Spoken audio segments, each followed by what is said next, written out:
Baahubali franchise के बाद director S Rajamouli की पहचान हिंदुस्तान के बड़े डायरेक्टरों के रूप में होने लगी है।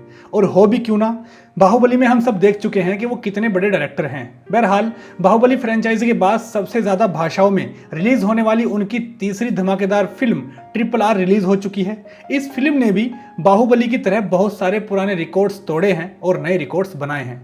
नमस्कार दोस्तों, स्क्रीनर की चौथी वीडियो में आपका स्वागत है। इस वीडियो में हम आपको एस राजामौली की ब्लॉकबस्टर फिल्म RRR से जुड़ी बिहाइंड द सीन इंफॉर्मेशन और फैक्ट्स के बारे में बताएंगे। वीडियो शुरू करने से पहले आपसे रिक्वेस्ट है कि इस वीडियो को लाइक कर दीजिए और चैनल को सब्सक्राइब कर लीजिए, साथ ही बेल आइकन को भी दबा दीजिए। अगर फिल्म की वन लाइन स्टोरी की बात करें तो अल्लूरी सीतारामा राजू और कोमाराम भीम भारत के दो स्वतंत्र सेनानी थे जो वास्तविक रूप से अपने जीवन में एक दूसरे से कभी नहीं मिले थे।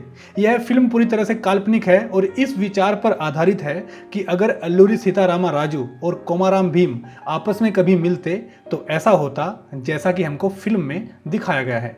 चलिए अब फिल्म से जुड़ी बिहाइंड द सीन इंफॉर्मेशन और फैक्ट्स का सिलसिला शुरू करते हैं। फैक्ट नंबर 1, RRR की स्टोरी के लिए फिल्म का ओरिजिनल आइडिया राजामौली को उनके फादर साहब KV विजेंद्र प्रसाद ने दिया था, जो राजामौली को बहुत पसंद आया था। और फिर बाद में राजामौली ने इस पर अगले 6 महीने तक रिसर्च की और फिल्म की स्क्रिप्ट लिखी। 2019 में राजामौली ने रिवील किया था कि फिल्म का कोर आइडिया उनको 2000 में आई Hollywood film the Motorcycle Diaries से आया था। फैक्ट नंबर 2, फिल्म RRR के टाइटल के भी अलग अलग भाषाओं में अलग अलग मतलब हैं। आमतौर पर इस टाइटल का मतलब लोग फिल्म की स्टार कास्ट और डायरेक्टर के नाम से जोड़ते हैं, जैसे कि रामचरण, रामा राव जूनियर और फिल्म के डायरेक्टर राजामौली। और एक हद तक ये बात सच भी है, लेकिन मेकर्स के अनुसार इस फिल्म के टाइटल का असल मतलब कुछ इस तरह है, जैसे कि तेलुगु में रौद्रम रणम रुधिराम, तमिल में रथम रणम रोदिराम, कन्नड़ में रौद्र रणा रुथिरा, अब मलयालम में रुथिराम रणम रौद्रम। इन सब का मतलब रेज, वॉर एंड ब्लड होता है। हिंदी और अंग्रेजी में फिल्म का टाइटल राइज, रोर, रिवोल्ट यानी RRR है। फैक्ट नंबर 3, रामाराव जूनियर जो कि फिल्म में कोमाराम भीम की भूमिका निभा रहे हैं। फिल्म में हमने देखा है कि उनकी एंट्री दौड़ते हुए टाइगर के साथ होती है। उनके इस एंट्री वाले सीन को बुल्गारिया के जंगलों में शूट किया था। वहीं फिल्म में रामचरण जो कि फिल्म में अल्लूरी सीतारामा राजू की भूमिका निभा रहे हैं, फिल्म में उनकी एंट्री पुलिस की वर्दी में अंग्रेजों के लिए आम लोगों से लड़ते हुए दिखाई गई है। उनके इस एंट्री वाले सीन को रामोजी फिल्म सिटी हैदराबाद में शूट किया गया था। फैक्ट नंबर 4, फिल्म के डायरेक्टर राजामौली के लिए रामा राव जूनियर की एंट्री वाले सीन को शूट करने के लिए बहुत मेहनत करनी पड़ी थी, क्योंकि रामा राव की एंट्री उनको एक टाइगर के साथ दिखानी थी, जिससे कि राजामौली ये इस्टेब्लिश कर सकें कि कोमाराम भीम की कौम जंगलों में रहती है। टाइगर के साथ जूनियर NTR की एंट्री एकदम यूनिक और रियलिस्टिक लगे, उसके लिए राजामौली ने लंदन की सबसे famous computer graphics company MPC यानी मूविंग पिक्चर कंपनी को हायर किया था। फैक्ट नंबर 5, फिल्म में रामचरण के अपोजिट आलिया भट्ट ने सीता का कैरेक्टर प्ले किया है। ये आलिया की डेब्यू तेलुगु फिल्म थी। इससे पहले आलिया ने किसी भी तेलुगु फिल्म में काम नहीं किया था। फिल्म में आलिया के वैसे तो ज़्यादा सीन्स नहीं हैं और ना ही ज़्यादा डायलॉग्स हैं, पर जितने भी हैं उनको अच्छे से डिलीवर कर सके उसके लिए आलिया ने तेलुगु भाषा सीखी थी। फैक्ट नंबर 6, फिल्म में जूनियर रामा राव यानी जूनियर NTR के अपोजिट फीमेल लीड जेनिफर का किरदार निभाया है लंदन की एक्ट्रेस ओलिविया मॉरिस ने।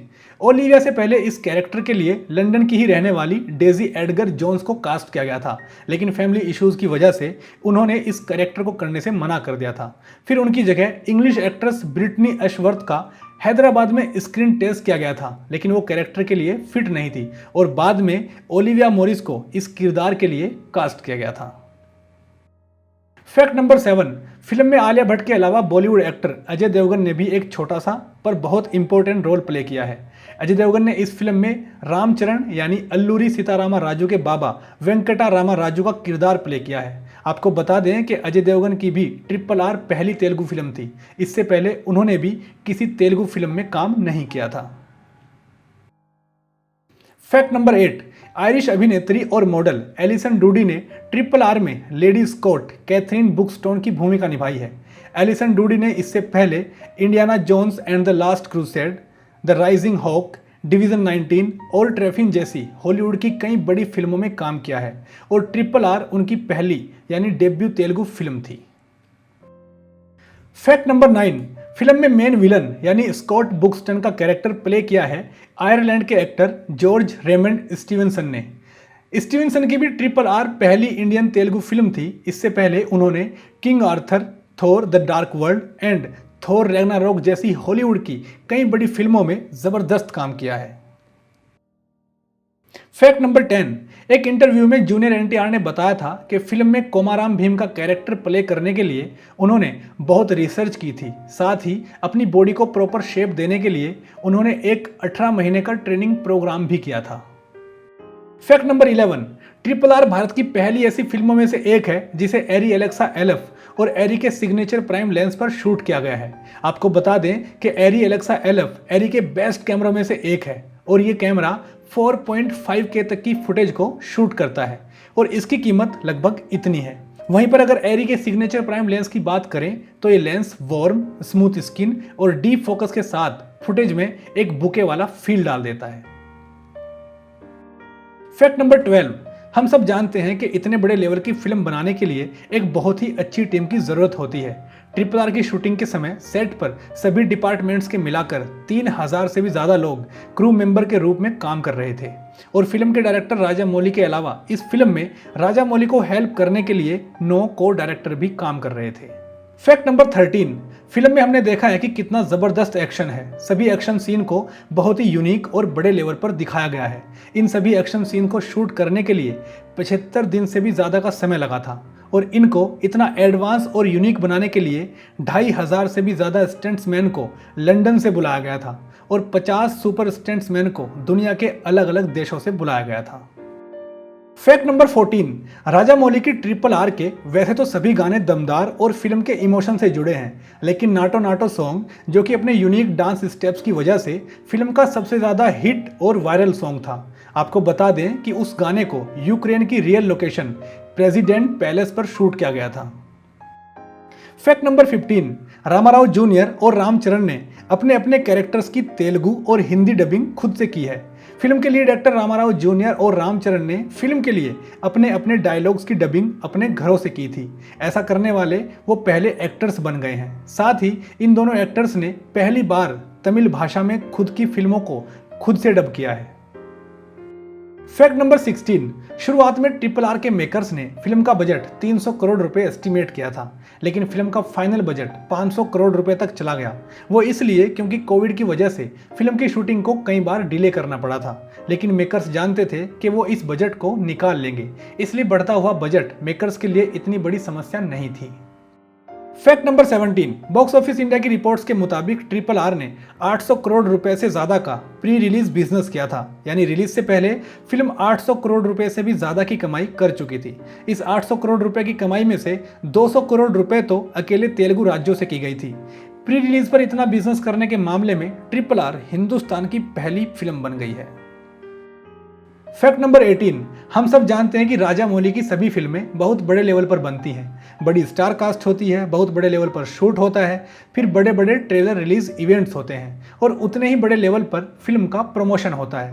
आपको बता दें कि RRR के लिए मेकर्स ने कई राज्यों में जाकर ग्रैंड प्रमोशन किया था और महीने भर से भी ज़्यादा चले इस प्रमोशन इवेंट्स की कॉस्ट 40 करोड़ रुपए से भी ज़्यादा की थी। यानी ये इतना पैसा था जितने में बॉलीवुड की द कश्मीर फाइल्स जैसी 3 फिल्में बन सकती हैं। फैक्ट नंबर 19, फिल्म RRR की तरह इस फिल्म का म्यूजिक और गाने भी बहुत हिट हुए हैं। आपको बता दें कि इस फिल्म के म्यूजिक राइट्स लहरी म्यूजिक और टी सीरीज ने 25 करोड़ रुपए में खरीदे हैं। इस मामले में RRR साउथ इंडस्ट्री की पहली फिल्म बन गई है जिसके म्यूजिक राइट्स इतने महंगे बिके हों। इससे पहले किसी भी साउथ फिल्म के म्यूजिक राइट्स इतने महंगे कभी नहीं बिके। फैक्ट नंबर 20, RRR ने अपने ओपनिंग डे पर वर्ल्ड वाइड 240 करोड़ रुपए की कमाई की थी, जो अभी तक हिंदुस्तान की किसी भी फिल्म के लिए एक रिकॉर्ड ओपनिंग थी। इससे पहले ये रिकॉर्ड राजामौली की ही बाहुबली 2 के नाम था। फैक्ट नंबर 21, राजामौली की इस Granger high action drama film को भारत के अलग अलग शहरों में शूट किया गया है, जैसे कि Ramoji film city Hyderabad, Annapurna studios, Vikarabad forest और गुजरात। इसके अलावा विदेशों में भी शूट किया गया है। इनमें बुल्गारिया, नीदरलैंड और यूक्रेन की राजधानी कीव शामिल है। फैक्ट नंबर 22, फिल्म में हमने देखा है कि ब्रिटिशर्स की असेंबली और राजमहल दिल्ली में होता है। ये वही जगह है जहां पर फिल्म के अंदर रामचरण और रामाराव जूनियर अंग्रेजों के खिलाफ लड़ते हैं। आपको बता दें कि इस पूरे सेट को 10 एकड़ जमीन में तेलंगाना के गांधी पेट में लगाया गया था। फैक्ट नंबर 23, अगर बात राजा मौली की फिल्मों की हो और बॉक्स ऑफिस और फिल्म के बजट की बात ना हो तो फिर राजा मौली की फिल्मों के साथ सही जस्टिफिकेशन कैसे हो सकता है। अगर RRR के बजट की बात करें तो इस फिल्म का टोटल बजट था 550 करोड़ रुपए और इस बजट के साथ ये फिल्म रजनीकांत की 2.0 के बाद हिंदुस्तान की दूसरी सबसे बड़े बजट की फिल्म बन गई है, क्योंकि 2.0 का बजट 750 करोड़ रुपए था। फैक्ट नंबर 24, फिल्म की रिलीज से पहले फिल्म के डायरेक्टर राजा मौली ने कहा था कि RRR का सीक्वल बनाने का उनका कोई इरादा नहीं है। हालांकि फिल्म के राइटर और राजा मौली के फादर साहब KV विजेंद्र प्रसाद ने कहा है कि उनके पास फिल्म के सीक्वल के लिए एक बहुत ही अच्छा आइडिया है और उन्होंने उस आइडिया पर रिसर्च भी शुरू कर दी है। साथ ही वैरायटी के एक इंटरव्यू में जूनियर NTR ने भी उम्मीद जताई है कि RRR को दुनिया में एक फ्रेंचाइजी के रूप में याद रखा जाना चाहिए। अब आप कमेंट में बताएं कि क्या RRR का दूसरा पार्ट बनना चाहिए या नहीं। तो फ्रेंड्स, ये थी RRR से जुड़ी बिहाइंड द सीन इन्फॉर्मेशन और कुछ बहुत ही मज़ेदार और इंटरेस्टिंग फैक्ट्स।